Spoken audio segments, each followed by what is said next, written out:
Hello, hello, everyone.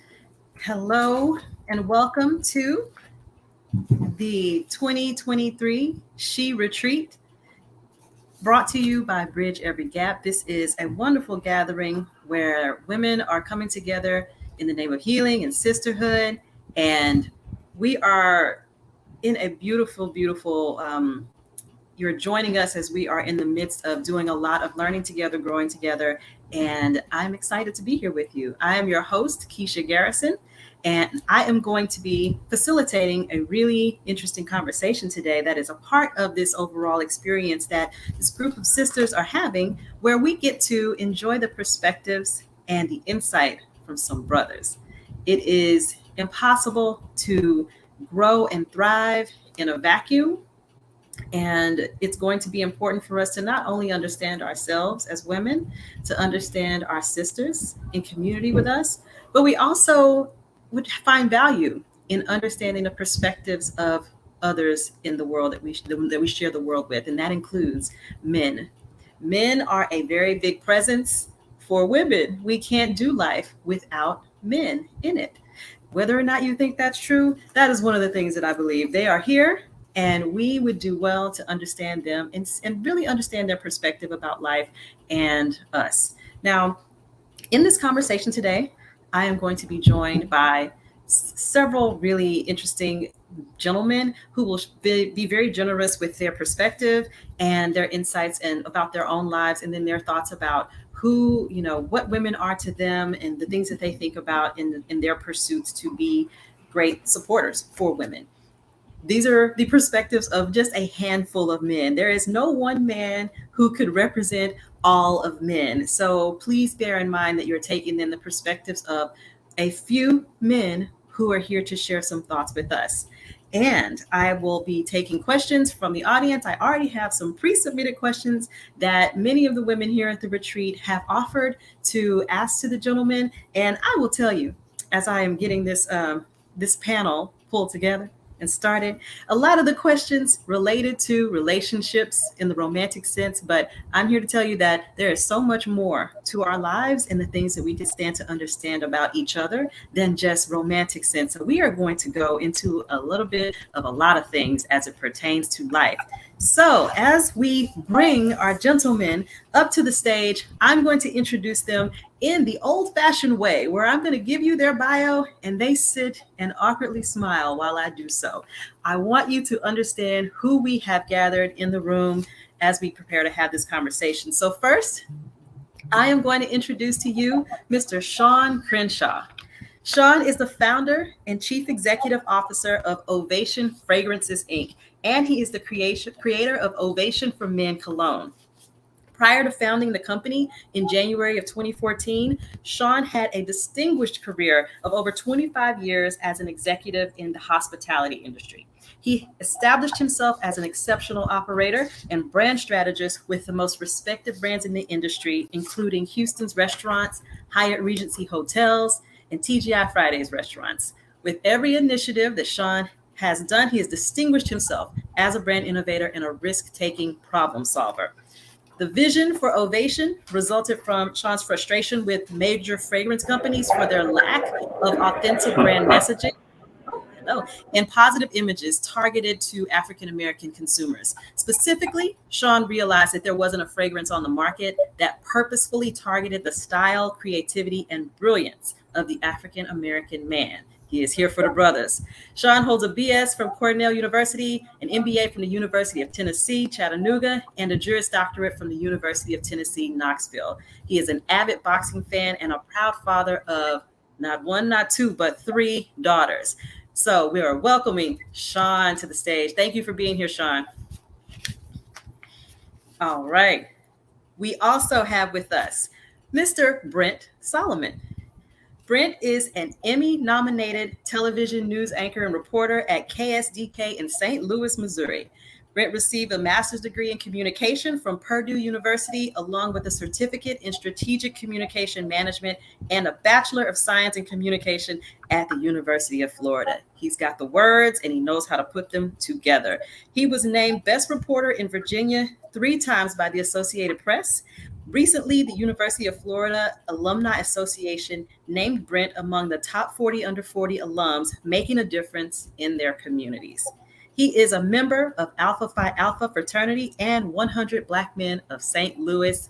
We welcome you, Brent, to this conversation. And we also have with us Mr. James Irvin.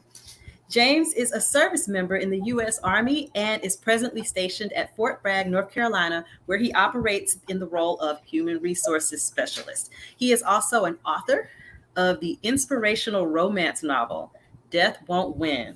Okay, romance novelist, published 2 springs prior, and currently is renovating his fashion line. When Jamie is not serving in the armed forces, he enjoys traveling, concerts and festivals, cooking, family time, and a good read. He sincerely believes that his purpose in life is to glorify God in all things and uses his talents, such as preaching, singing, and leadership, as often as the opportunity allows. And if you should ask him the meaning of life, he would doubtless sum it up in one word: love. What a beautiful bio. We are welcoming James to this conversation. So thank you all for being here with me today. Thank you for having us. Glad to be here. Wonderful. So I just said a lot. I just gave a lot of information about each of you with regard to your professional accomplishments. Some of you did put a lot of, some personal details into your bio. So we were able to get a little bit of an understanding of you. But I would love to hear from you in your own words as we get acclimated to the audience that we have here today, outside of your profession or your role that you play in someone's life. Who are you? Can you describe the person that you are to yourself? I'll kick things off. First of all, welcome to all the young ladies that are here today. I hope the conference is going well for you and that you find it's being beneficial. Glad to be here to offer some perspective. As Ms. Garrison said, we are just a few gentlemen in the world, but you can kind of get some insight into kind of what we think and how we try to live our lives. So I moved to St. Louis about a year ago. I'm originally from Tampa, Florida.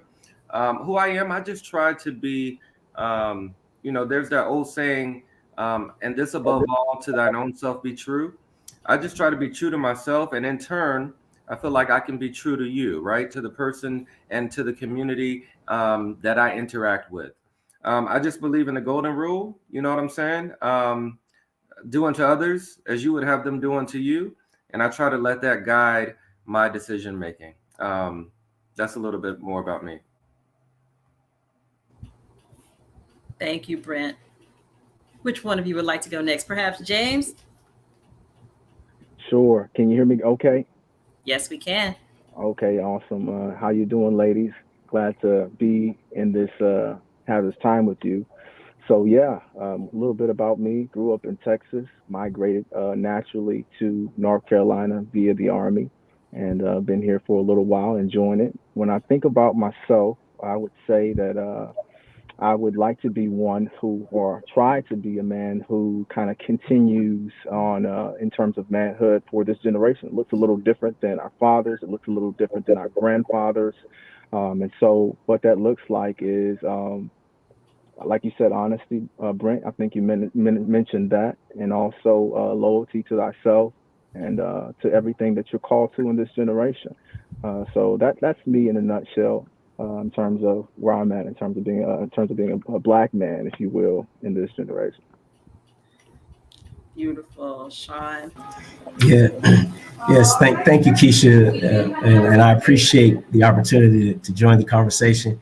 Hey, Brent. Hey, James. Man, I'm looking forward to our conversation. Just a little bit about myself, and for me, and the perspective that at least I want to bring to the discussion is, I was married for 11 years, and was able to start a family and understand the importance of building a family.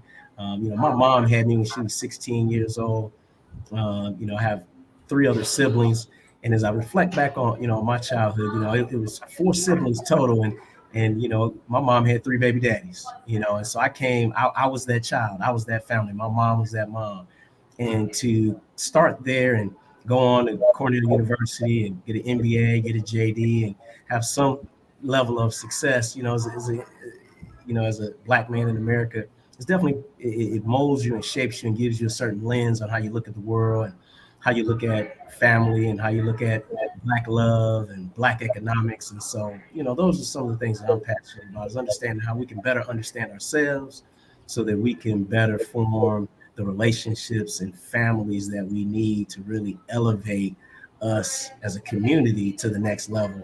And we all have our faults. We all have, our traumas. We all have our healing.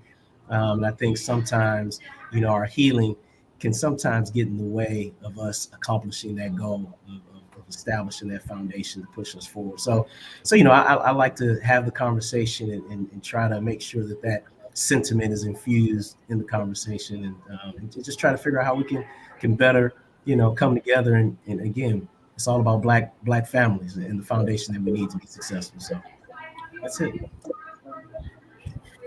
I'm glad you mentioned your childhood, because one of the things that I do like to ask people about is kind of have them to take a step back into their lives, maybe think about yourselves as 13-year-olds, young men in middle school. When you reflect back on young Sean, young Brent, young James, a 13-year-old boy on the verge of manhood, when you think about him seeing who you are today, what do you think he would think of the man that you are today and who you became? Would he be surprised, disappointed? Like, give me some thoughts about what young you would honestly think about who you became.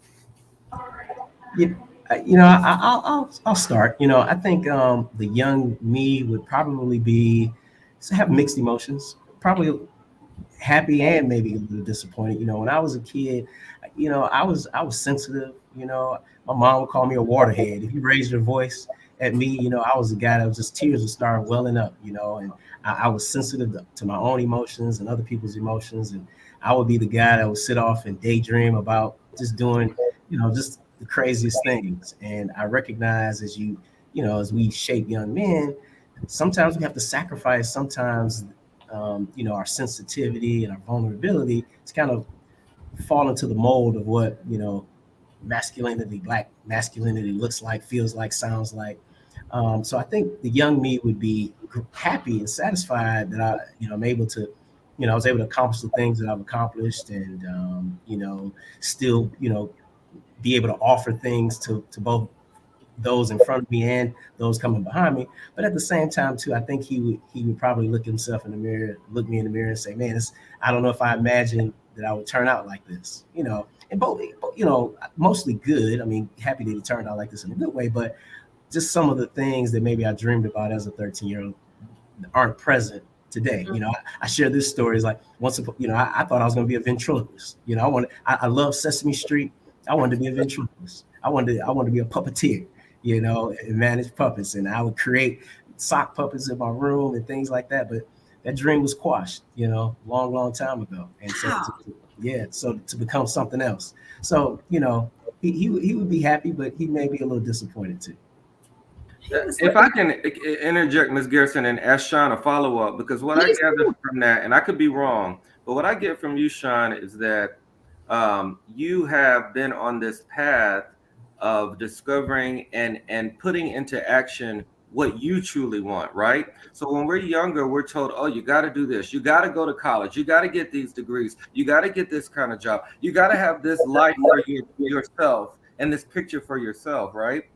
And I think I heard in your bio that, yeah, you got all these degrees and went to law school, but now you decided to get out of, quote unquote, that typical corporate America setting and start your own venture, which is probably successful.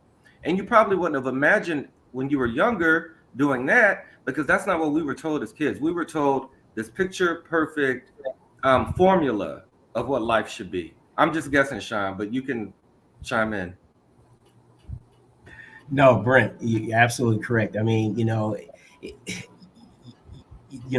weight and the expectations and sometimes the responsibility of just carrying the burden of what's expected of us does sometimes have you question, your childhood dreams, and sometimes you kind of have to sideline them so that you can step into this expectation. But you're right. My fragrance brand, as I reflected on my life and where I wanted to go, I knew that that now was the time, or at least when I started, it was the time for me to exercise some of the dreams and aspirations and take the risk that was totally different than the path that I was on to get me where I was at that moment when I made the decision. And you're right, this is probably the most fulfilling journey that I've had, to be able to create, to be able to take an idea from my mind and then bring it forward into the, into the physical world. That's something that I always felt was, one of my strong suits. It was one of my superpowers, to take an idea from nothing to something. And like I said, the traditional schooling and jobs is not about bringing something to nothing. It's about doing what you're told to do, a traditional path.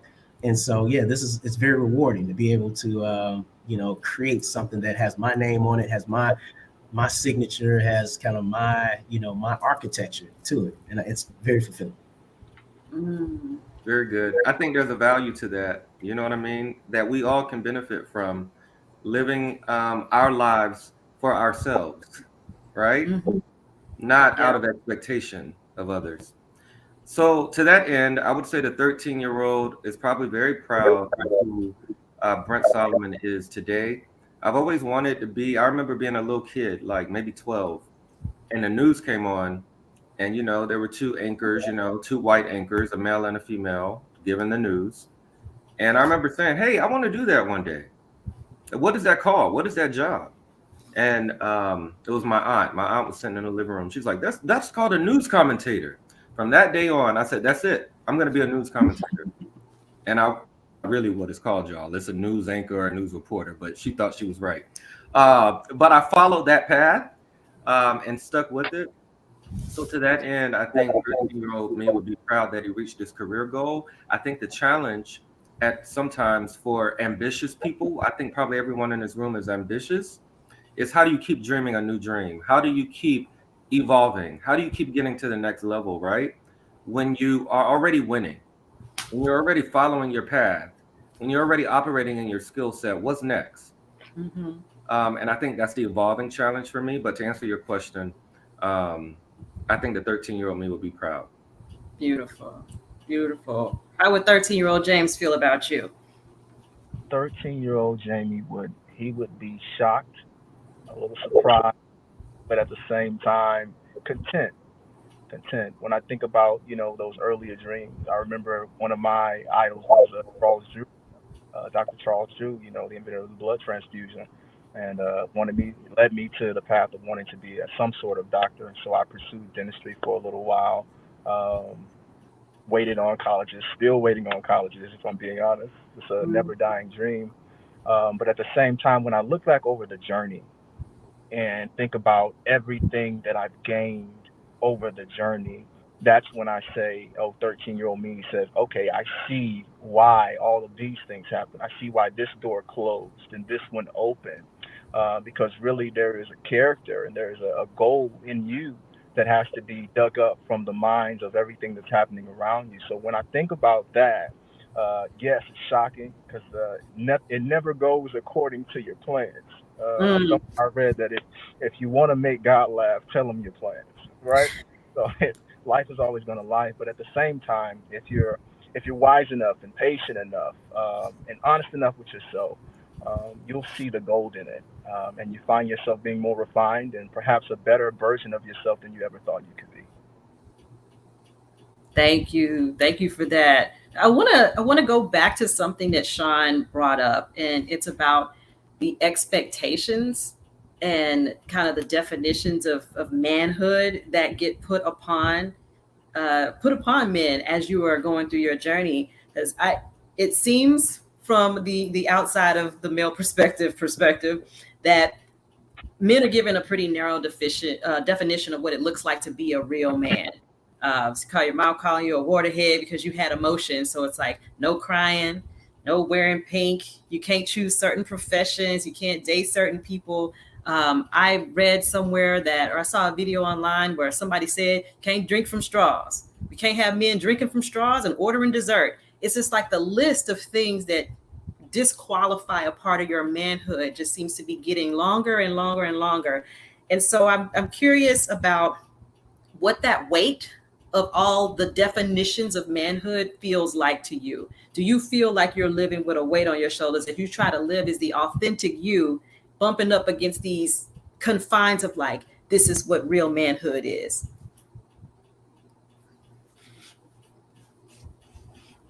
And that's for anybody who wants to I keep guess it what on. comes to mind when you ask that question is not only the weight of being a man, take everything that comes with that in addition to the weight of being a Black man. Mm. It's a lot, right?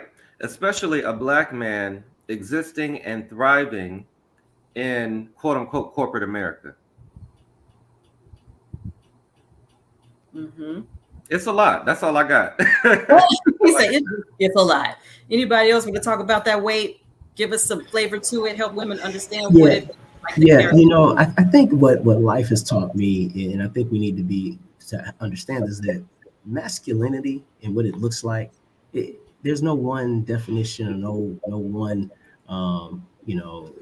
masculinity looks different, on different people. And I think the dilemma is, how do we then accept and receive that masculinity when it shows up in our lives, in our relationships, on the job? And then there's a whole nother subset of Black masculinity, male masculinity. And so, but that too shows up differently. And I think, I have learned that, when it comes to my brothers, we have to understand that it shows up differently. And either you're going to receive it as it shows up or you're not. There's no one definition or no one look, no one particular feel of it. And so that's what I think I'm always sensitive when we try to put that and put it in one box, because that's not true. That's not life. Okay. Yes, Yeah. I'd have to agree. The weight, especially not only being a man, but being a Black man, is always been heavy. Ever since I can remember that I was that, has been heavy, extremely heavy. Thankfully, though, I had a father, who showed me the ropes.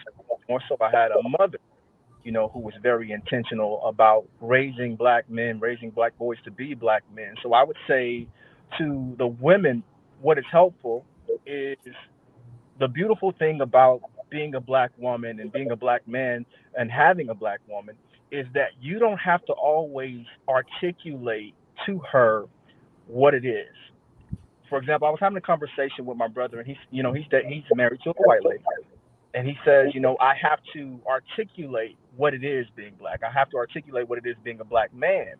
Whereas my other brother, who was married to a Black woman, he says, I don't have to articulate. I can come in and she can look in my eyes and understand the burdens of my soul as a Black man, which makes it beautiful to have a Black queen who understands what it is to carry that weight, especially in a generation where it seems like the Black man is becoming obsolete. Doesn't really have a place or a need in society. So that is what I find to be beautiful in terms of carrying that. We're going to have to come back to that, not having a place or a need in society. That was an interesting little thing that just got sprinkled in there. We're going to come back to that. But I want to talk about, even with that shared understanding, you said not having to explain all the things to a Black queen, there's still some layer of misperceptions that are happening in both directions. So I would love to hear from each of you. What are some of the misconceptions that perhaps men have about women, and that perhaps women have about men, are the ones that you have seen happen? Like, even with that layer of understanding, what's going on here? What are the misconceptions going in both directions? I'll start. Oh, go ahead. I think some of the misconceptions, and it'll go back to, again, just a previous comment I made. It looks different. I was joking with someone. I said, I think the problem that we have, and where a lot of the issues in relationships comes, that we live in a world of what we may consider, a world of,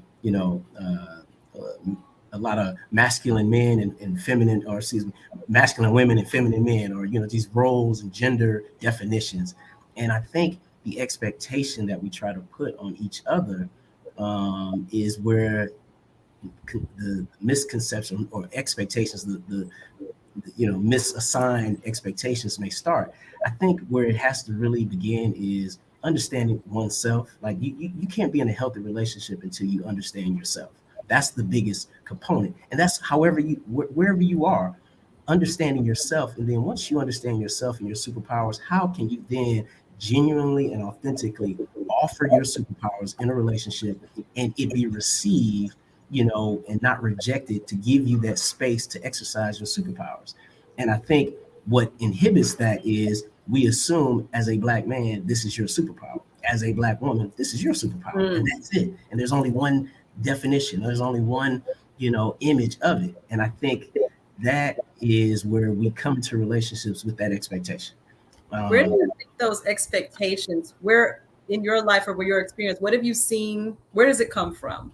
Because we learn them from perhaps our parents, school. Just kind of be on the lookout because it looks different. I think people could take that and run with it. Like somebody could just assign a definition to whatever it could be. So I would love for you to share a little bit and expand on what are the places where we are getting that inherited information from? Oh yeah, I mean it's all over. It's all over. It's from the time you wake up to the time you go to bed. It's your parents, your school, your job, the media. I mean, it's even in your own head. It's even in what you're reading. It's the magazines. It's the media. Like I'll use an example. Like there was a Creed 3 just came out. There was this photo circulating around of Jonathan Majors and Michael B. Jordan, and a big discussion on what's that all about. Is Black masculinity under attack? And that's my point. Like those are two strong brothers, and the imagery that's being portrayed. That why are we trying to put labels on? These are two brothers showing love to each other out here living in their superpower, but there's a conversation going on about, oh, that's not the right imagery that Black men should be accepting, or we as a community should be accepting. I don't necessarily agree with that, but those expectations come from every piece of interaction in society. Again, from our school teachers, our coaches, everything, parenting. And I think as parents, I think that's where it starts, first, as we bring children into the world and try to open up their eyes on what the expectation is. But then once you become an adult, you even recognize your own limits or your own definitions that you put on other people or yourself, and really make an effort to try to just change that and get in tune with the authentic you, so you can represent yourself and show up as you do. I agree with my brother. The media, your family, what you were told as a child. I would even add the church, and I'm a Christian. Don't bash me in the comments. I attend church, but I also separate some things that I may hear from the pulpit to what I think applies to my life and in my relationship with God. I know how to separate that. And how to pray and get guidance and direction for what applies to me. I think of the album Hotels by Jasmine Sullivan. I listened to that because I wanted to hear, it gives you a great insight into some females' perspectives, right? When it comes to dating and a relationship and sex and in living, right? I think the biggest thing, like my brother just said, there is no formula on how we are supposed to coexist and thrive together. Who are you organically? Who are you naturally? Who am I organically? Who am I naturally? Let's talk about that. Let's bring that to the table. And then how do we help each other in partnership? How do we meet each other's needs in partnership? Not based on the formula that we were taught, not based on what our neighbor or frat brothers or sorority sisters say should be. What works for us? What's going to help us thrive? And that's communication. That's being genuine. That's being authentic. That's about talking. And you might find that what works for us may not be the carbon copy printed example on what a relationship should look like. Now, Jay, Sean had mentioned one specific example about assuming a superpower based on what society is telling us. Like one that I know that Black women get is the box of the assumed superpower people expect of us is that we are hyper resilient, super strong, we can withstand anything, and that's like an assigned superpower that society has given us. And then people interact with us in that spirit as if we don't feel pain and as if we are fully able to take whatever. what is the version of that for men? What is the assigned superpower y'all are supposed to have? And you feel like, despite my actual humanity, this is what I'm getting because society is assigning me this.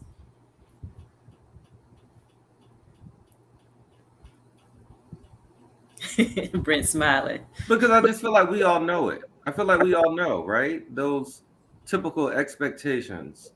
Mow the grass. Um,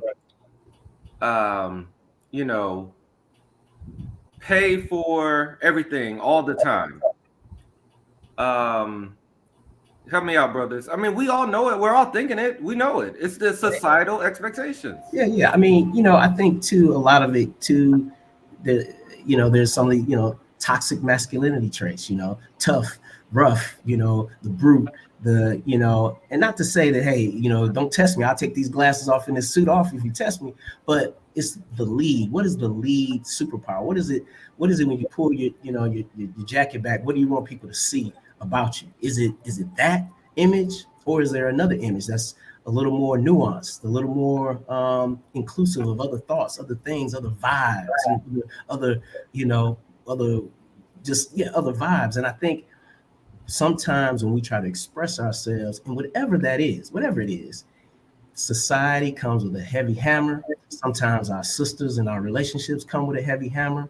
Sometimes our jobs come with a heavy hammer. Our parents, the church, everybody comes with a heavy hammer to say, nah, that's not acceptable. Nah, that ain't gonna work for me. Nah, that ain't cool.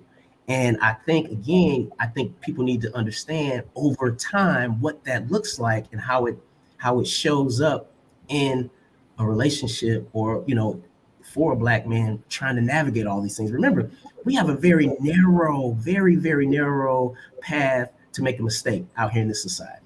We get stopped by the police, we might not come home. We say the wrong thing at a job, we the first ones on the list to get fired. We come home, we don't say the right things to our sister. She got a question mark about, is he the one? Is he the provider? Is he this? Is he that?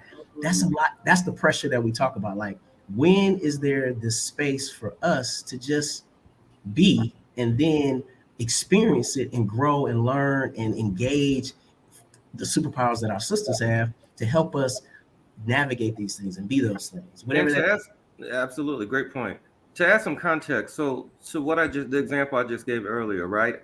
I think the idea is that these superpowers that we're supposed to have, I'm not sure if we're supposed to walk in that role every day, all the time, right? There might be situations where I say, hey, babe, let me cook dinner tonight. Let me handle it. Or there might be a situation where I'm not telling you go mow the lawn, but I might say, hey, I don't feel like it. I've had a long day. I'm going to call this company to go take care of the grass for us tonight. You know what I'm saying? There's leverage you can have. It doesn't have to be one set way all the time. And the thing too is, if we're going to be accepting of how our sisters now show up in the world, how our beautiful Black women show up in the world, trust me, if we adhere strictly to the roles that are mostly put on us, then just by definition, you too, dear sisters, dear Black queens, y'all too would have to, as a trickle down effect, almost adhere to those female roles. And we already know this, what's going on in you all's conversation, that you all don't show up the same, And so that's where the same, flexibility and just acceptance is you all's roles expand. There's a give and a take, a plus and a minus, a yin and a yang. And I think a lot of men sometimes, we don't have that space to meet you halfway on your growth and your development, and vice versa. Y'all don't have the space to meet us halfway on our growth and our development. Yeah, I'm gonna share a question that was submitted earlier today for you all that really fits in right here, and I'm going to go to you first, James. When and where do you feel safe to be vulnerable and your authentic self as a man? Number one, I feel safe and vulnerable in the comfort of my own. Also, around that I love and that I know love me.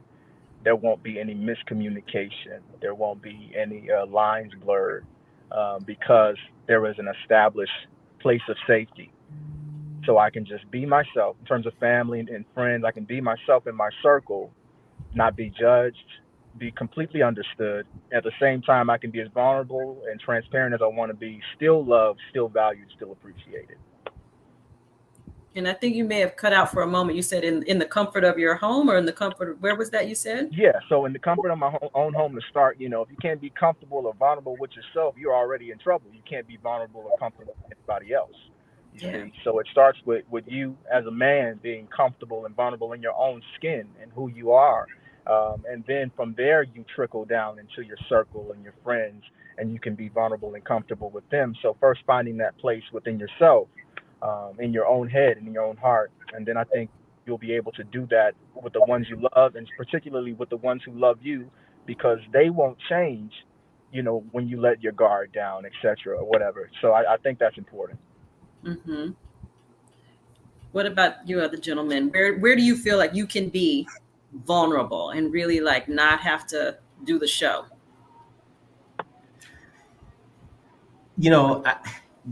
The answer that we want to give is definitely in our home, in our relationship, but I tell you, I mean, and this is just, we've had ups and downs. I've had ups and downs, and some of the biggest disappointments I've had have been in my relationships where I haven't been able to be vulnerable and be received in my vulnerable state. So right now for me, it's, it's in a quiet space in my house where it's just me, and Lord, and the silence is where I'm most vulnerable and feeling, most authentic and accepting.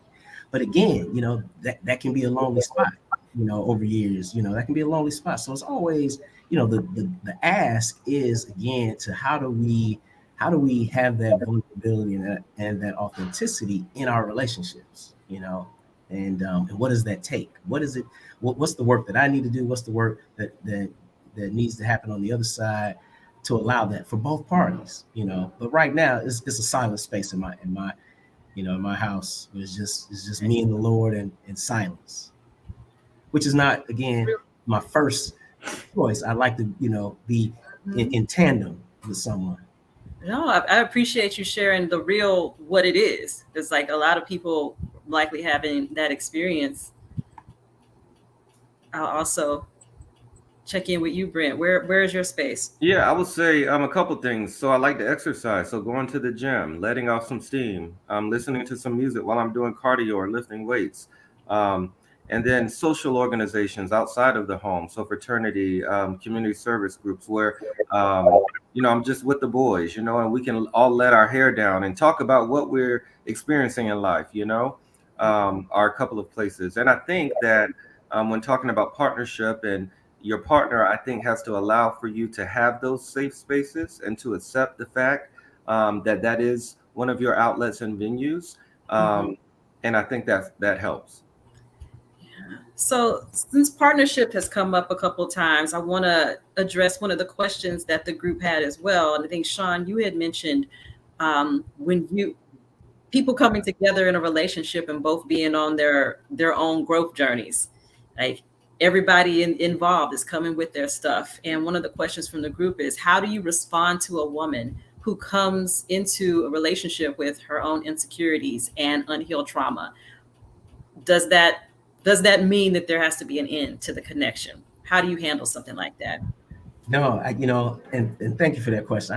This is a question which I speak on often, and I think what we first have to understand is that all of us have some level of trauma and some level of healing, that you may be conscious of or not conscious of. But I think we owe it to each other first to explore what healing needs to happen individually for us to be our best. That's number one. Two, in a relationship, you have to be dedicated and committed and make the assumption until you're proven different. Make the assumption that this person that you're in a relationship with, they have healing, they've dealt with some trauma, and they have healing that they need to go through themselves. And you make a commitment to yourself. Either you are going to allow space for them to heal and you be supportive during that time, or your healing and your journey is so far behind that you can't do it, then be honest and say, I can't participate. I need to go and handle my business. And I think we need to have those conversations first, because to even get to those conversations, it will put aside some of the assumptions that we normally place upon ourselves or allow society to place on us before we even can ask that question. So you got to get rid of the assumptions. You got to ask the tough questions about yourself. You got to commit to saying, hey, I'm going to assume that this person has healing, and I'm going to allow it, and I'm going to accept it, and I'm going to support it.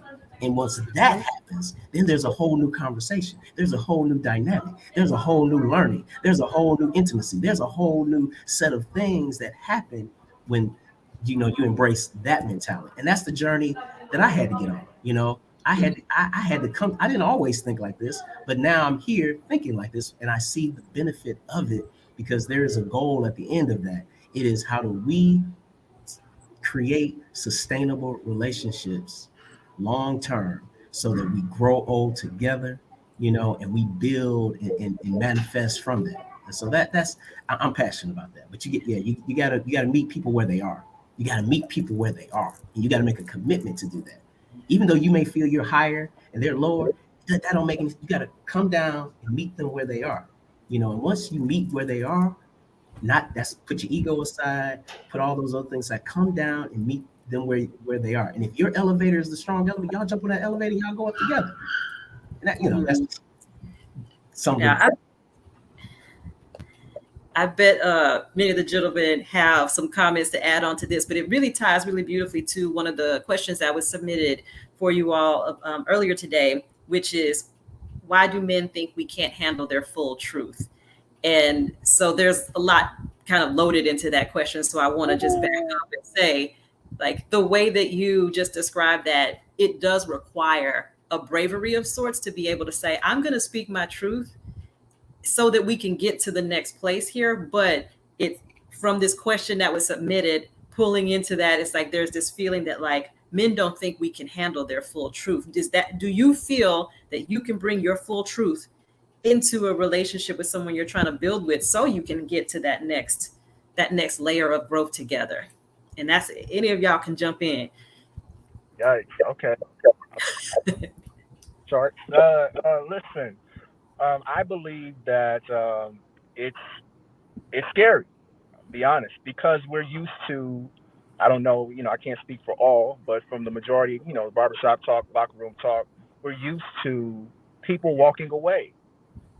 People, not being able to, stand in there with us because we have this image of, you're strong, you got it all under control, you can do it. And sometimes the image of perfectionist, you got everything together, all your ducks in a row. So when you do open up, when you do say, hey, it's not all together, it's not always pretty, then you find out, oh, they're going away. Wait, come back. I got some more to share with you, Come back. Where you going? So that's when it's like, okay, once you've had that experience, then you become a vault, if you will, especially as a man. I'm going to just keep it to myself. I'm going to work it out in the gym. I'm going to use my craft. I'm going to get better at my craft and become, the most successful version of me, while all the while you're carrying this trauma, and it's really your trauma that's driving you to be successful, but at the same time, it's unattended.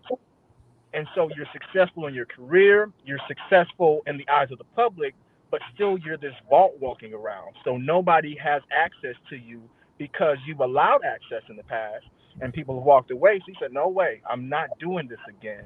And I think that's the story for many Black men, if I'm just being honest.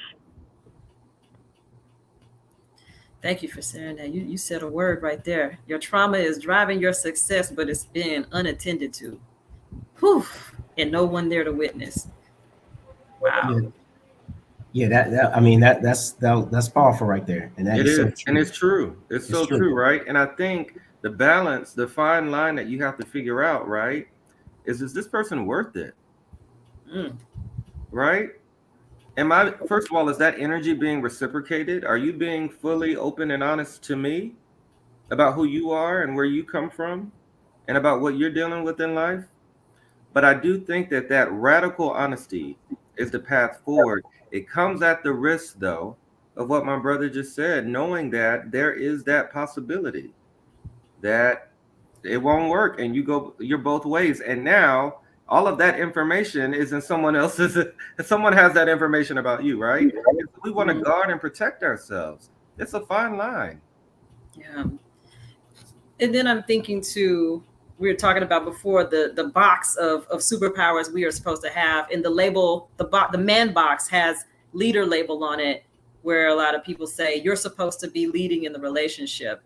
And if you come to reveal all the things that you're working on, do you feel like that threatens that leader label that you are expected to be operating inside of? Is that any of it? Is that a part of it? I think in the past, I would say I used to when I was an immature male. But Mm, understanding now that you've come into, more maturity as a man, that is an aspect of leadership, showing the people who you are leading that you have wounds too. But it also makes you strong because or seem strong because in spite of the wounds, you're still leading.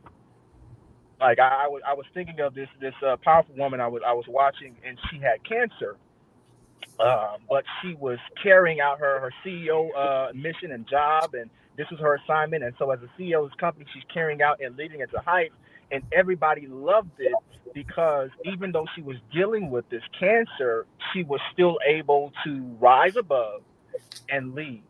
And I think, as a leader, instead of trying to hide and make everybody think that you are this perfect person, allow the right people, obviously the people that you're leading into your circle, saying, hey, these are my wounds, but at the same time, I'm still able to do the job. But I just want somebody, because I know you can't heal my wounds. I want you to know that they're there and just acknowledge them. And on top of that, those wounds, great point, those wounds don't define you, right? You can't let them define you. So, yeah, this is my past. And yeah, this is what I went through. And yes, this is what I'm healing from. But this is who I am. And this is what I'm doing. And this is how I'm making my life better. And this is how, if we're a partner, I can help make your life better and vice versa. You can't let your wounds define who you are. mm-hmm. And yeah, and I think too, another point on this is, with leadership, there's also embedded in leadership is trust. There has to be trust between the two parties, and allowing, your actions have to be able to gain that trust, granted, but to be a leader, there also has to be a follower, and so, so for someone to lead, they have to have followers. And I think you have to trust in the leadership and trust in the followers, if you're going to step into the role of a leader. And I think what sometimes confuses our relationships is that we think leading and following is a singular position by a singular person. And what I have learned is that, our dear queens have evolved. Y'all, listen, y'all are doing your thing. Y'all are highly educated, highly sensitive, and centered in your emotions. You understand the world. Y'all got passports. Y'all been all over the world. You ain't just been in your mom's kitchen in your small town. Y'all been all over the place. So as men, we have to understand sometimes, and women, we're in these relationships, leading and following is not a singular mission of a singular person. It's a give and take. It's a dance. And I think the trust, it's just like, dancing, ballroom dancing or whatever. You got to trust who's taking the lead and follow them and be able to be on step. And I think what we're missing is that trust, Black men and Black women trusting each other to lead. And I think, that's holding us back. That's holding us back. And I think we have some room to grow. I love that you said that, because inside of the, me saying that's what's on the box, that, and if you accept what's on the box, then you just think, oh, the man has to be leading all the time. Like, this is my role. But that's not, you don't have to accept what the box is telling you to do. And that whole symbiotic, we are leading this thing we're building together, energy is so needed. Love that. Thank you so much. I want to just, when you anchor a lot of the need or your support system in your romantic relationships, it can be a little risky. I think, as Brent was saying, because is this person even going to be here in the long term? We might explore this together and decide we're not even a good fit, and now I've invested here.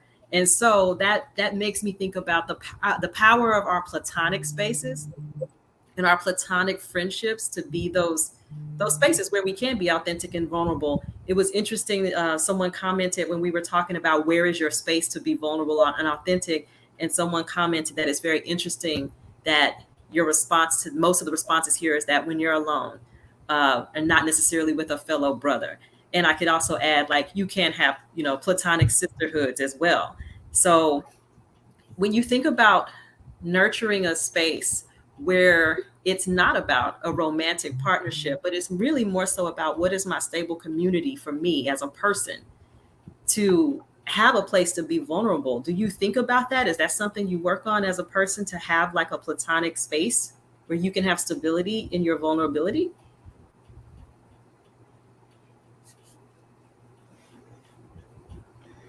I'll lead with that. You know, I definitely appreciate being in a circle of other brothers to talk about these things.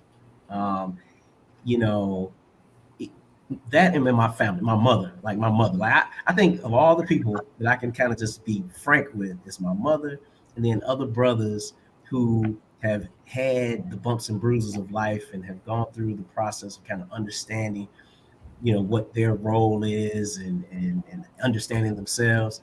So I do enjoy those are the most fruitful moments. The issue is it doesn't happen as often as maybe it should. I only get to see my mother so many times a year, which I probably need. If I could see her every day, I would. And then with some of the brothers, each of us are at different points on our journey. And so, it's like finding that OG in the group, that's been there, and he off in the corner like a Yoda character, and he sit down next to him, and you share those moments. That those are, we're still on that journey of finding that core group of individuals to sit and have those conversations with.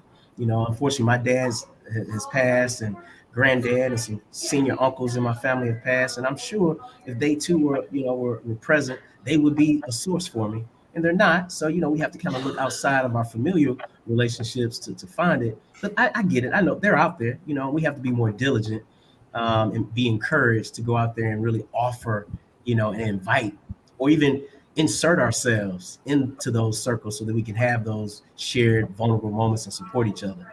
I think what I find is that a lot of us, my fellow brothers, it's almost like an unofficial competition at times, right? Where we all want to present as if we all have our stuff together, when in actuality we don't. And one of the first things I try to pick my circle very carefully, and one of the things I say is take the mask off. Mhm. Like, I need to know what I'm dealing with, and vice versa. Otherwise, we're not going to be in that close, tight space, right?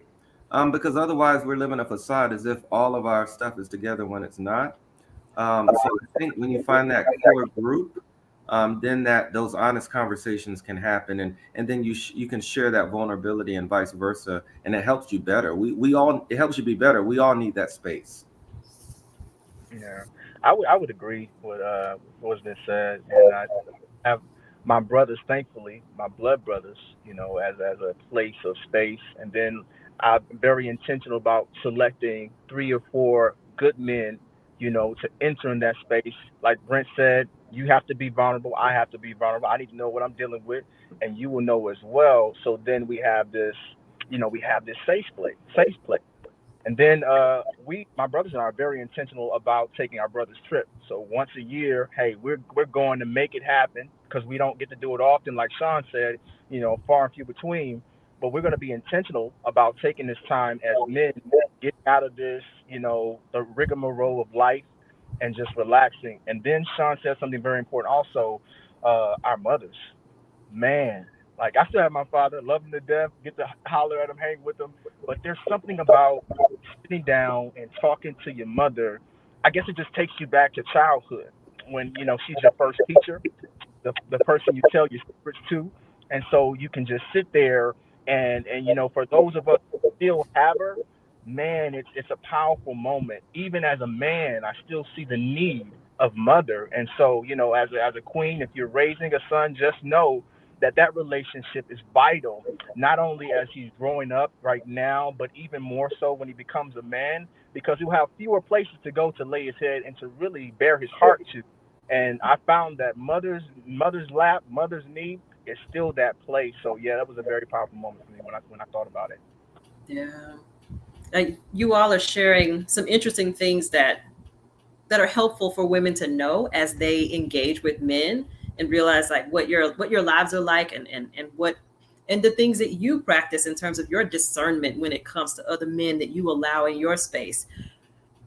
What are some things that you think that women, you got, let's the women in the She Retreat are your closest homegirls, and you're like, I need you to know this about men before you allow more men into your space. What would you tell them they need to know?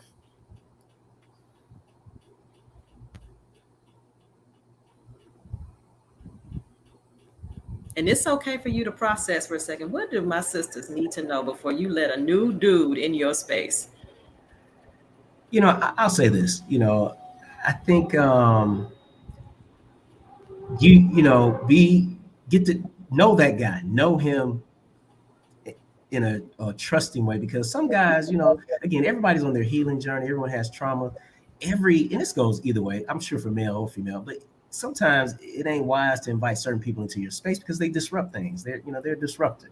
They can take your focus and attention away from the goal of, what you're trying to do. So from a guy's perspective, I tell this story. Listen, guys, they come with a lot of trauma, and they don't have good intentions sometimes, and it's unfortunate, you hate to say that, but it's real, because I tell people, I was married, my marriage ended due to infidelity, and then as a single man, listen, I tell people, I've been that guy that got ganked, and then I've been that guy out there, and helping somebody else do what they do in their relationship. So I've been that guy and that guy. And I understand it. It's like, guys, we come sometimes with our own selfish intentions. And for my dear sisters, like we need your help and your assistance and your superpower to decipher, the vibrations, and decipher, with your cosmic wisdom, like, what, this person's not good for our relationship. I think he's absolutely right. I feel like, yes, he's right. So many of us, all of us, come with some layers, right? But then we also come with resilience, and we also come with the ability to help make your life better, and vice versa if in partnership. I think often we decide, to whom do I give that positive energy to, right? In other words, how do you present yourself in my life? How are you presenting yourself? Are you going to be a friend? We all need a friend. Someone I can trust? Or are you just a pretty face for a moment? Or are you a pretty face and a friend and a nurturer and look beautiful when we go out, but also care about how I feel and look good on my shoulder, but also want to know, hey, is everything all right? Are you all of these things? And if you are, then maybe I can give that extra energy too, of letting some light into that resilience. Otherwise, and I'm not saying this is right or wrong, but you asked the question, what should you know? Otherwise, maybe I'll hold back on all that and just be that quote unquote superpower in that moment, and not give you the full extent of who I am, because I'm capable of doing both. I'm capable of being that guy that my brother just mentioned. And I'm also capable of being resilient. How do you present yourself to me? What should I give you? Yeah, I mean, we want it as raw as you can give it to us right now. No, I mean, not trying to be weird about things, but we really want you to tell us, like, what do we need to be looking for? And I'm gonna tell you, and I think, I'm sorry. Again, everyone does not have positive intentions. Like I said, now, if this is your childhood friend, but see, I've been in those situations where childhood friends, get invited into the circle, and then he ends up being a disruptor, somebody that has ill intent when it comes to our relationship. So, I mean, and there's certain man rules too. When I'm invited into a relationship, if I know the male or the female, I try my best to make sure that I channel all my communication through, who's at the head of the household. In previous experience has been through the man. It's like, hey, I'm friends with your wife. We went to school together, but hey, lead that conversation with him. Include him in the thing. There's no side conversations. There's no, it's like, because I don't know the dynamics of the relationship, but I'm gonna at least stick to that kind of, again, and this is me placing the expectation on, but just this traditional kind of head of the leader of the family, and channel my communications through him. And ain't no side texting, ain't no side conversations. I've known her long enough, known him. But you know what? Be respectful. Like there's code to being respectful. If you introduce someone into the relationship and they're not being respectful, even if you haven't given the full picture of what your relationship is, but there's still just some instinctive code, man code, or just respect to a relationship. Like, hey, let me not disrupt this family structure. Let me not disrupt kind of the way they handle things. I'm new to the relationship. Honor it. Help support it. Don't throw up red flags based on side texts and side calls. Hey, girl, nicknames and all the other stuff. Like that's just. I want to add to that too. Now, we all know that women are also capable of not giving you all of those layers, right? Women are also capable of just saying, "Oh, he looks good. Oh, we're all leaving the club. He looks good." I'll leave it there, right? You can define what that might mean. Men are capable of doing that, and so are women. So therefore, I would say being radically honest about your intentions. One of the questions in the chat was, how do I know if he's worth the investment, right? From the get-go, what do you want? Hey, are you looking for something serious? Because the woman might say, no, I'm not. And the man might say, no, I'm not. And then there's an opportunity for you to both to get what you want, right? But then if you're honest about saying, no, I'm looking for something more. And if the man isn't, now you know. Or the man might say, I'm not sure, but I could be convinced. These are conversations, radical honesty from the jump. Yeah. I want to hear from James about what you think we need to know. I love that bit on radical honesty. Let's both sit down. We're adults. Let's sit down at this table or wherever we're sitting at, coffee shop, whatever have you, and let's talk it out. What you want, what I want. Let's be completely honest, okay? And after that, I want you as women to always know this. Don't assume perfection. Don't assume brokenness. Assume that. Especially as a black man, you need to assume that there are some brokenness in him, just as well as there's some brokenness in you. When we come to the table, we both identify what we want. We're both realistic that we're both imperfect people. Then we can actually begin to move into place, right? And so when he begins to, and he won't reveal it right away, just as well as you won't reveal, your imperfections right away. You probably won't get to know that person until later on down the line, if we're being absolutely honest, because you know how it starts. Everybody's putting on their best foot, their facade. He's coming in wearing all the cologne. She's coming in, her face is made, her hair is done, all that stuff. But when the layers begin to come off, then you begin to realize, oh, this is who this person is. This is who I am.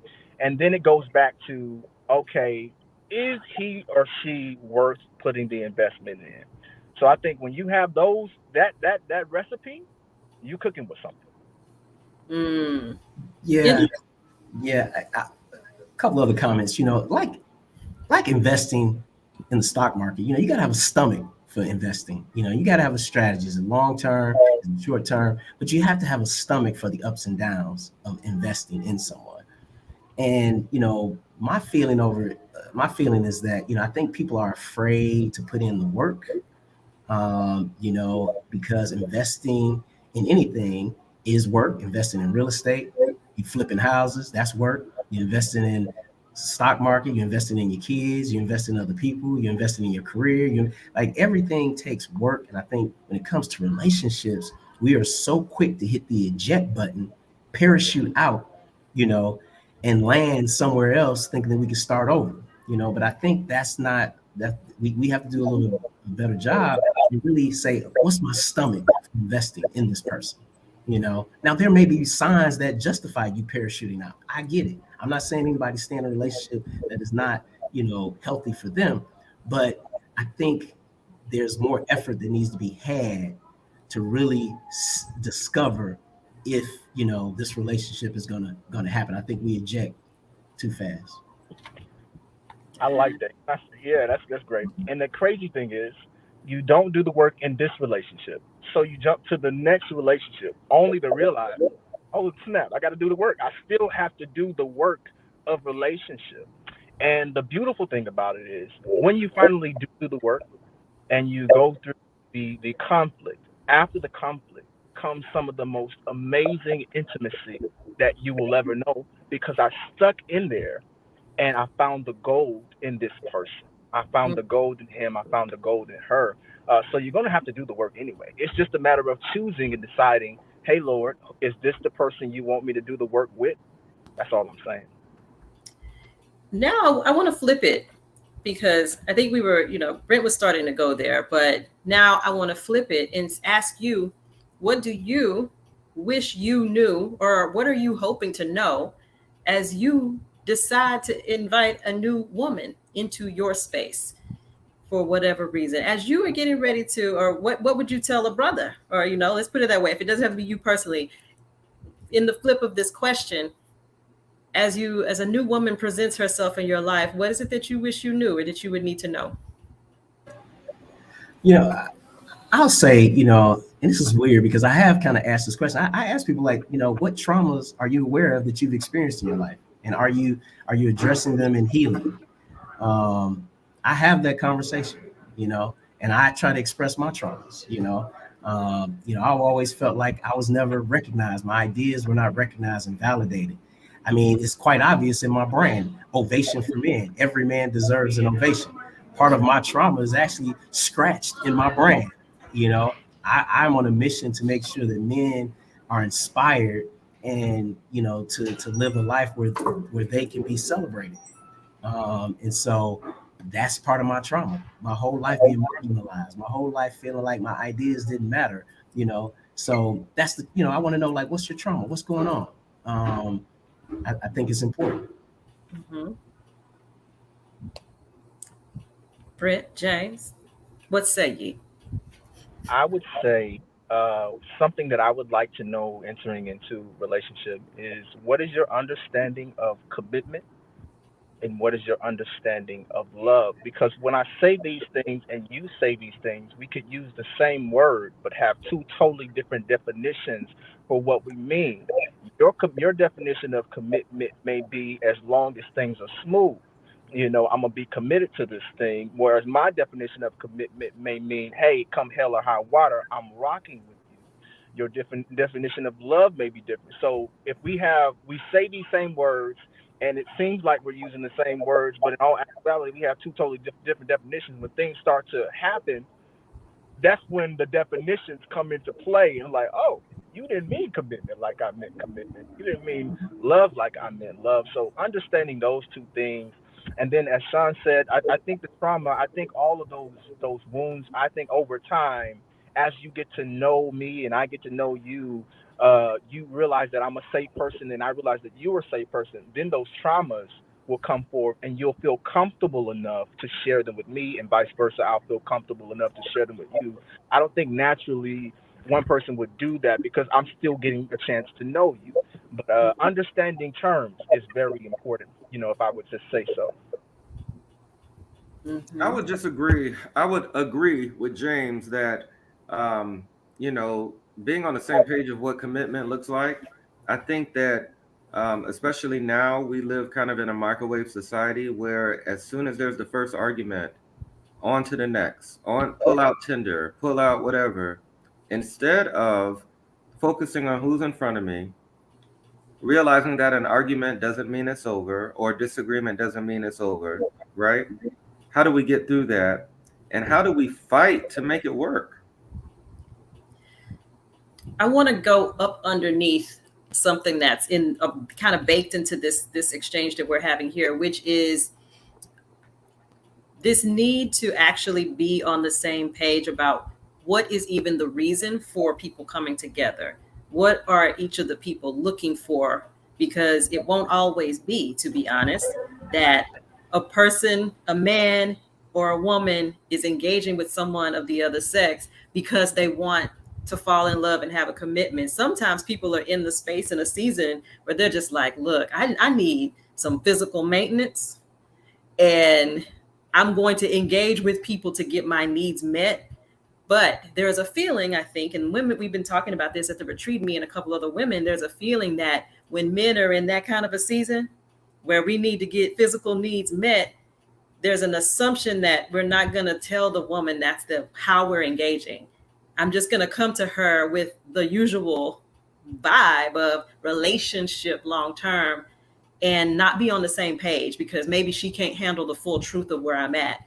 And that could be happening on the woman's side too. But there's what is the true reason for the connection? It might not always be that we are trying to do this big bill thing. Do you see that happen, that miss, and people intentionally not being upfront about what they really want? I'll say to my brother's defense, I don't think the average man is, if presented with that question from the jump, is gonna lie to you and say, "Oh no, I want more," when I really don't. I just don't think that's the case. I could be wrong, but I don't think the average guy is gonna tell you, "No, I'm looking for my wife," when I know that I'm not in this moment. You know what? I don't know if brothers are as honest and upfront all the time. I don't think they are. I've had enough. I see brothers just not being upfront with their intentions a lot, to be honest. And I'll say this too. Like again, I've been on a journey, so I can say I've been that guy and I've been that guy. Because a lot of it, sometimes a lot of guys, we may give guys more credit than a lot of guys don't know what they want. A lot of women don't know what they want, and that's real. So there's confusion on both ends of the stick. But I think what needs to happen is, yes, be upfront. Because I tell people right off the rip, like, look, I don't need a mother of my kids. I got that already. I already had that. I don't need somebody to make me some kids. I got that already. That's done. I don't need, what I need is companionship, laughter, experience some of these things, pour in, identifying now my superpowers and have a vessel that I can pour into, and through healing and growth, opening up myself to be poured into. Like, that's what I need. And I just need someone to take on the responsibility of wanting to curate me into the ground. I tell this all the time. So I'm like, listen, I don't want you to be the reason why I am in the ground, but I do want you to put me into the ground. And that's it. Put me into the ground. Don't be the reason why I'm in the ground. Let's experience life to its fullest together as a partnership. At this age, like I said, I don't need you to be my wife. I had that already. I don't need you to be the mother of my kids. I already got that. I don't need you to make me no kids because I got that. I had that already too. And that's how I try to lead in on, hey, that's where I'm at in life. You can add whatever tags to it, but that's where I'm at. Let's ride this thing out and have fun with it and leave, some additional legacy to those behind us and keep it moving. Yeah, I think I'm agreeing with Brent. Most men, if you just say, as a woman, you come up, y'all having a good dinner, whatever, and you just say, look, I'm not trying to be your wife or nothing like that. I want companionship. I want company. Brother said, I have no problem. Most men say, I have no problem being Jody. I'll take care. You do all that. I have no problem with that. I don't think men would lie about that. Now, granted, Sean is right. There are some shyster men, for whatever reason, would lie in that situation. But if you, as a woman, saying, I need my ends clipped, I don't think the brother's going to lie about that. He's like, cool, let me clip your ends. That's just what it's going to be. Again, but all of this goes back to being transparent at the beginning. What do you want? What does he want? And if he's honest and you're honest, we have something we can work with. It always goes crashing down when people are dishonest and you're not being honest up front, telling me what you need. Sometimes, as women, you may be doing like a trial. Like, you're not sure if he's going to be your man yet, and you're not sure if he's going to be Jody yet. So, you kind of ride this physical thing out, but you haven't told him anything. And at the same time, on his end, because you haven't said anything, he assumes that you guys are going steady, right? Because there's been no communication as to what you are and what you're doing. And so he catches feelings. And you're like, look, I'm just clipping my ends. So it goes back to communication. Yeah, I think there's clipping the ends. I ain't heard that one. I've never heard that one either. We clipping the ends. That's young folks saying that, clipping the ends. Okay, all right. We needed to get put up on the new game. I want to know everything that they say. But I really just want to reiterate that, even if it's an unpopular stance from those who are listening. I know my circle. I don't know if I'm just hanging out with the most upright brothers. And I'm thinking about my frat brothers. I'm thinking about my 100 Black Men brothers. Everybody that I'm cool with, and we talk. We have locker room talk. And none of us are saying that we're going to present to a woman what we don't want? There is a gap here. I know this is the male perspective. So I'm going to give you things to react to that are from the lives of women and the conversations that I've had. So I was married. I was partnered for 20 years. After that 20 years, there was a season where I don't know if women can say get our ends clipped, but there was a season where I needed maintenance. But there was no, the rest of what a committed relationship would look like traditionally. That just wasn't, there wasn't time for that. But I was very upfront with men about what it was I was looking for. And it was almost like a detox period I had to go through with men so that they would put down the assumption. It's like they almost were on a script of, I need to present that I want more than sex so that she won't think X, Y, or Z. And it was almost like I had to like deprogram, because despite what I was saying, there was a reflex to present something that felt more respectable or something that felt more upstanding. And it's just like, well, if we're truly not on the same page, let me walk away. And then that walk away moment meant, oh, hey, sister, no, hold on. It was like, why couldn't we just, I'm being very clear about what I have capacity for and what I don't have capacity for. And so in having that experience, I talked to other women. I was like, y'all, you would be surprised at the weird stuff people are saying when I just put it on the table. It's just like, I am looking for a sexual friendship. I am not looking for a boyfriend and a blah, blah, blah, blah, blah. And the things that the dance you have to do to get men to come off of the script and the mask that's being presented as if they want something more. It was mind boggling. And other women are having this experience. And that's why we're having this, because that's eye opening to me. Maybe not to some folks, but it is to me. I think that's good. And that goes to show the generation that we're living in. You remember back in the day, all the men did the dancing, you know, saying this, saying that to get to a certain point with a woman, right? So, you know, a lot of men still have that. They're just still doing the dance, like birds. You know, the male bird has to do the dance in order to get to the lady, right? Whereas now you have more women being up front. Look, brother, I don't need that. I just want my toes curled. All right, that's all I really need. And so we don't have to get deep. And it's kind of shocking as a man, because you're like, you mad at me? Like, you willing to be on me? You know what I mean? In the sense where you're just saying, hey, this is all I want. Whereas men, you know, a lot of men in the past were like, that's all I want. But now you're saying, I want the same thing you want. You're like, hold on, that's too easy. What's the catch? What's the catch? You know what I mean? Like, what's really going on? Is that really all you want? Because it's never really all you want. But you're saying, yeah, that's really all I want. And so it would take time, especially because now you're transitioning to something totally different that men are not used to. So, hey, and the ones who actually can have the honest conversation have a really great time with their ends and the toes. It really is a great time when you can get on the same page and want the same thing and you're doing the same thing. Now, another experience that a lot of, I would say, single women are having. I don't know what married women are having, but this has come up a lot. Love your perspective on this.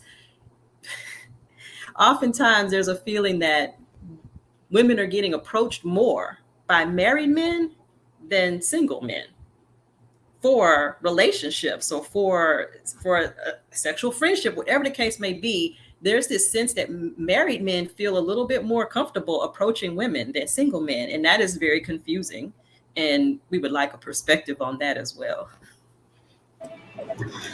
You know, I think what we're seeing is that, one, there are a lot of dysfunctional marriages. That's one, you know, and so we as couples are having problems with our marriage, you know, whatever that is, if it's communication, if it's just setting the wrong expectations, whatever that is.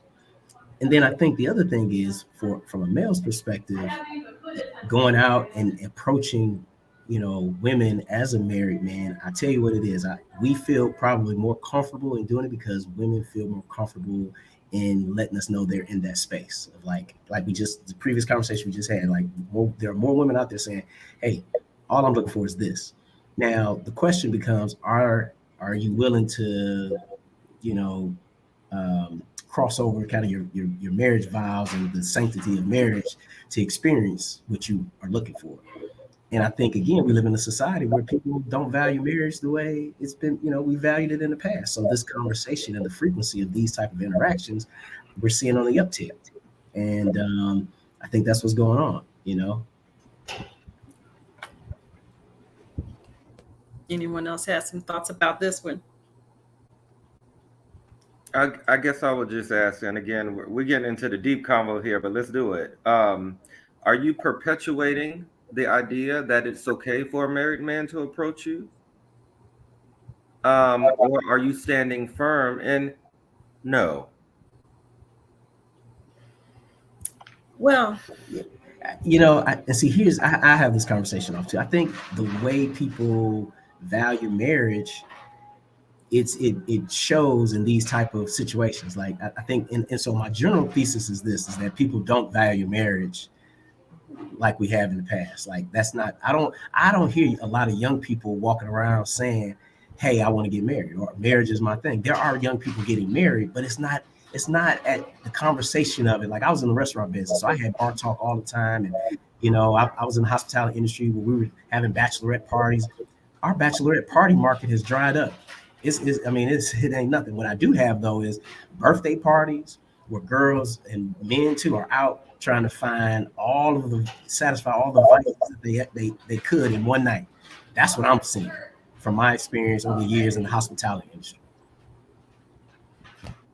And I want to go back to, so your question, Brent, about are you presenting yourself in this way where that's available? It's almost like to be able to move the conversation forward. Yeah, because wait, hold on. I didn't say presenting yourself. Okay. I said, how are you responding when a married man approaches you? Are you shutting it down, or are you entertaining it? Mm-hmm. And by entertaining it, are you perpetuating the idea that it's okay for married men to go out there and solicit women? Or are you being a part of the number that's shutting it down, that's sending a message to married men, you shouldn't do this? And while I think that there's something to explore in that conversation, I think it skips over the first part of what the exploration is. We're trying to understand from the perspective of the man in the situation. I do think that this idea that we're talking about what is marriage meaning for all of us these days is a kind of a helpful question to ponder. But I think that for the position of this conversation where women are trying to get men's perspective, it's almost, it won't help to send it right back over and be like, how are you responding? Because then there will be about 12 or different responses to that of like, how would I know if he didn't tell me he was married until I had to specifically say, are you married? Because that also happens. We don't know until we have to ask, wait a minute, I'm picking up this, and this from your life. Do you actually have a wife? And then you get the info and then you're like, well, now I got to deal with this. We've been talking for weeks and I had to ask, And so then when we get to too much like, oh, now let's figure out what happened that made you in this position of like, I just want us to try to get inside the minds in the circle, into the inner circle that you might be hearing from men of, yeah, I'm unhappy. I'm lonely.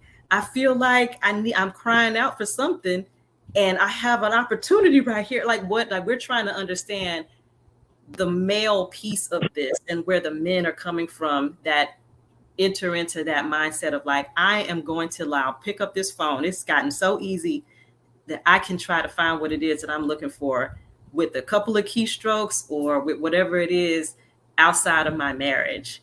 Because there is this feeling amongst many women that they're getting approached and then discovering that the men are not actually as available as they present themselves to be.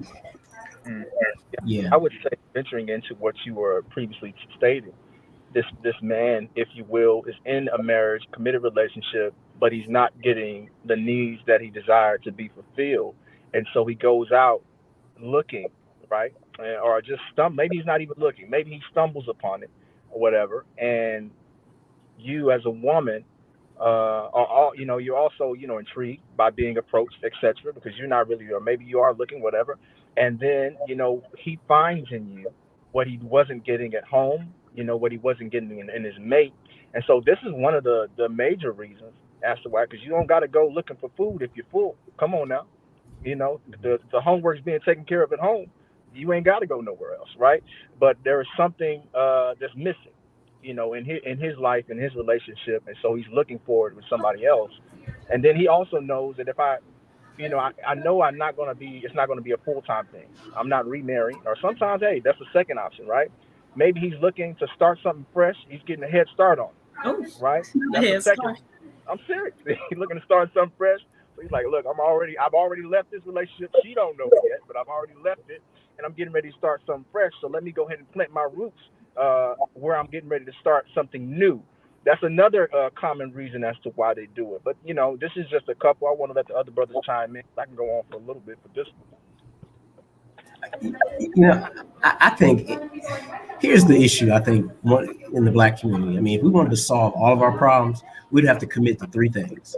We'd have to commit to Black love, Black families, and Black economics. That would solve the majority of the problems that we're facing in our community if we agreed to those three things. And marriage is a part of the Black love, Black family, triangle.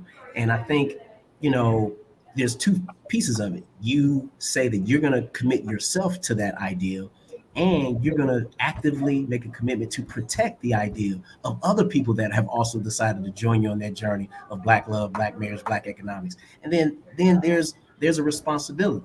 There's a responsibility that we have. So one, you're not going to go out there trying to solicit a married person, or you're not going to be a married person out there soliciting. And that's it. That problem solved. That's done. But it takes every individual to make that commitment to it. And right now we don't have that level of commitment because I think there's been, again, a breakdown of marriage, breakdown of a lot of things, and so it's a challenge. It's a challenge, and we haven't figured it out yet. But we got to do something soon because it's just not going to work until we do that. Yeah.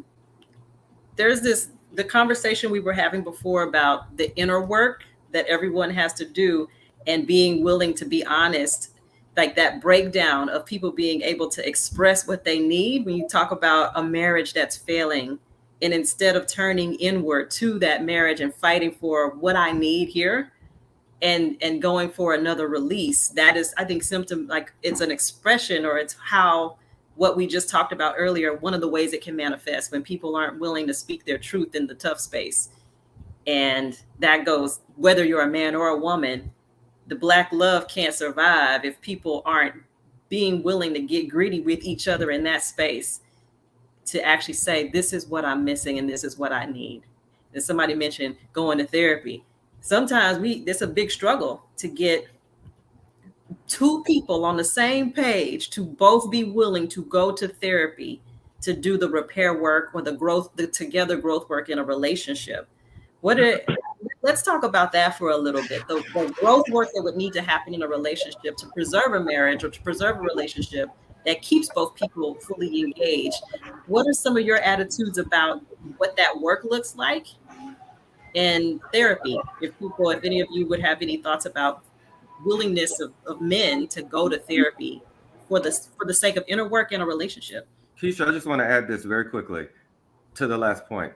Yeah. And maybe we would need a married man who's out soliciting single women on this panel. But I just have to say, and to round it out, that not all Black men, married men, are out here soliciting single women.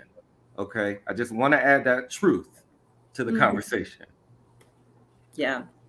I don't think that is the, perhaps people may be feeling that from just the question being asked, but I don't think that is what is here, an accusation that all married Black men are out here looking for something on the side. For sure, that is not the truth. And I don't think that's the experience people are having. But I think the wave that people are feeling is that they were wanting to be approached by single men and finding themselves sifting through people who are truly not available more and more these days. And it's just been like, what's going on, guys? And so I think that there's this root conversation of, okay, well then what needs to be repaired in people who are in relationship? Perhaps we are not, as Sean was saying, this Black love piece is not getting tended to in a certain way here. Something's breaking down because people who are not already committed in these spaces are now feeling the impact of like something that's breaking down in people who are in relationships and attempting this? I think for me it goes back to again definitions. So let's say the storm has come. Let's say the rain is pouring. Okay, what's your definition of commitment? What is your definition of love? What is your definition of togetherness? Because and are our goals the same, or has our goal changed? Right? We need to understand this before we even go to the therapy session, because it doesn't make any difference. Let's go sit down. Let's go talk. But you are already checked out and saying, my goals have changed. My desires have changed. What happens? People grow and evolve in relationships. But even that needs to be known and established, because the last thing you want is you go to a therapy session, you're both sitting down, one person is fully committed, the other person has already walked away.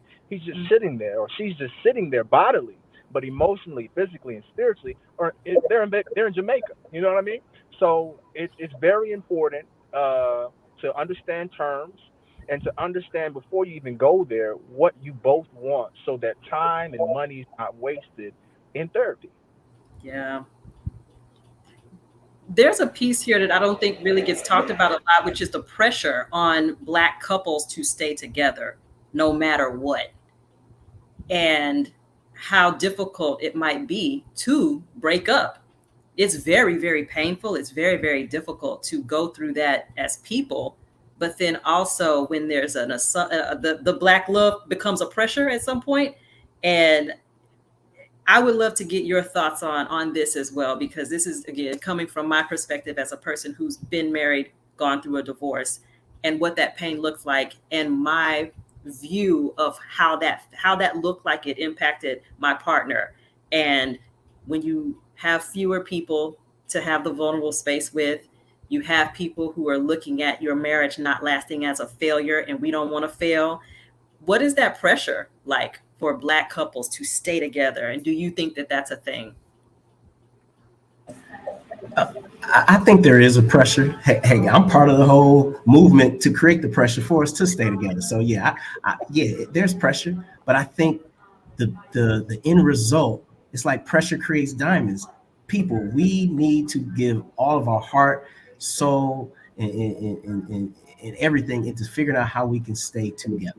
That I just, it's the fact that we let separation creep in that leads to asking a married man going out asking women out on a date. Like there's got to be some level of high level commitment to stay together. Now, yes, there's therapy. Okay, we got to go through therapy. Now, again, I'm not advising to stay in an abusive relationship or anything like that. Okay, great. But I think if we survey the land on why people are divorced, and if you really get down to it, there is probably a fix that could have happened, or an effort towards a fix that could have happened previous to that divorce. And I think Black people overall, it normally translates into therapy, working on yourself first. And I think at the core of it, no problem in relationships can be fixed until we fix ourselves.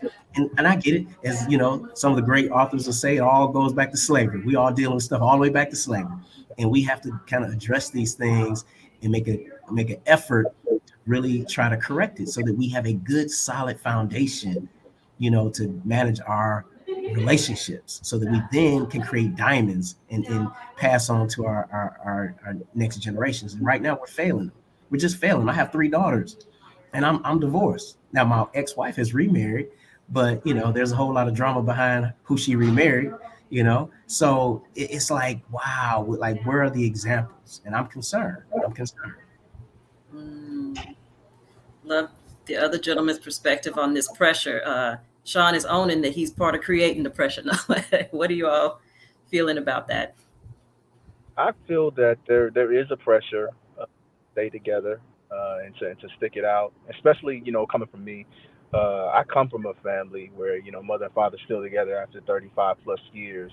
So you have that, for me, the family dynamic of pressure, and then just the idea of Black love and how strong it's supposed to be.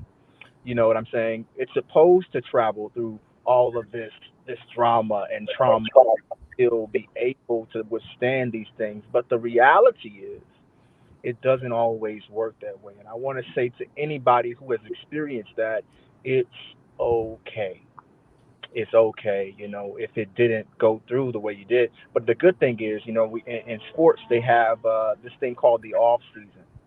And I want to tell you that the off season is important because it prepares you for the regular season and the postseason. So maybe the person you were with was your off season, right? Just the reps that you were taking to prepare you for the person that you're actually supposed to be with the season and postseason.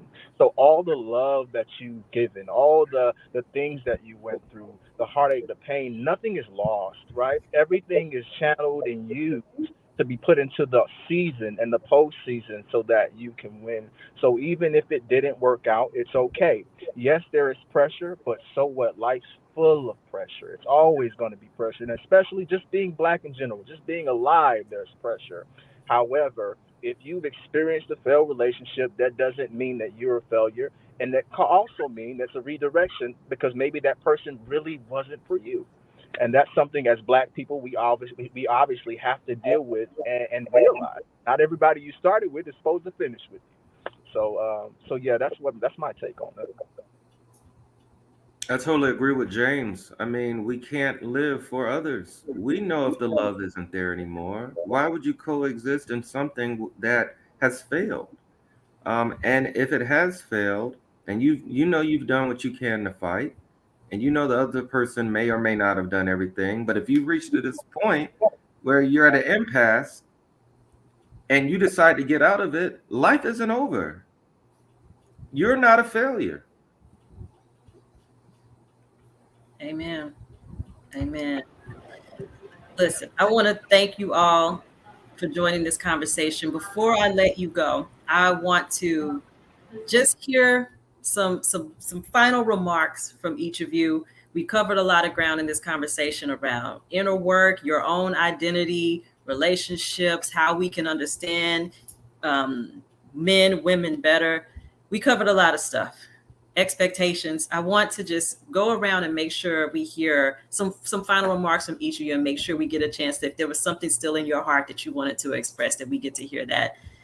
So how about, let's see, I'll let a first volunteer go. Who wants to go first with your closing remarks? I'll go first. I'd like to end by saying, one, thank you. Thank you for allowing us this platform to have this conversation. Tanya, thank you so much. Keisha, thank you so much. And all the attendees, I hope this was, a benefit and you all enjoyed this conversation. So, my closing thought is this, is that, we all know that none of us are perfect. We all have imperfections. And the reality is, how do you respond when those imperfections show up? How do you respond when someone that you're in a relationship with, those imperfections show up? How much grace are you giving yourself, and honesty and authenticity are you giving yourself to let your imperfections show up, and you be very clear that in the relationship that you're in, that you do have imperfections? Not that you can wear makeup, no makeup. You don't have to have whatever. From a guy's perspective, hey, you don't have to make six figures. You don't have to front like you're making six figures. You are not perfect. But here, I just want to say that what are we willing to do, though, to work on ourselves, to close the gap on our imperfections and be the best representation of who we can be, And I think what we need to do is make a commitment to ourselves. And then once we've made a commitment to ourselves, make a commitment to each other. And once we make that commitment to each other, be prepared to stomach that investment and understand the ups and downs, and make a commitment to be there as we, if, for those that are married, when you say your vows till death do us part. Like, what does that look like? Like, really imagine what death do us part looks like, and so for me, my dream is to, find that person that understands, what, we're here to experience the rest of our life together, to pour into each other, working on myself to receive it and to give it, and vice versa. And, curate me into the ground. Let's have that relationship where you are officially given the responsibility of curating me into the ground. That's your lifelong mission. And my lifelong mission also is to curate you into the ground. That's where we start. That's the vision. And no matter what happens, can you curate me into the ground? And I'm committed to curate you into the ground. And that's it. And if the answer is yes, then everything else, we'll figure it out. We'll work it out. Work on yourself, and I'll help you work on you. You help me work on me. We pour into each other, and then that's how we get the Black love, Black families, Black economics, and that's it. That's how. Thank you. I'll just say that I appreciate this conversation. I just believe that we have to lift each other up as a people. We have to do it among ourselves, and we have to do it publicly. And yes, there are always a few bad apples, but that's not always the overwhelming majority, right? I think that mindset is everything. The glass is always half full, and there's always hope. Thank you. All right. 4 points. Number one, just want each and every one of you to know that we as men, we love you, respect you, and we hold you in high regard, even in this generation. That's number one. Number two, to always keep in mind that it's both a burden as well as a blessing to be black in and of itself. Number three, let's continue to remember that we're not fighting against each other, men and women, but that we're fighting for one another and with one another. And lastly, life is a journey of love. So enjoy and love the journey of your life. Thank you.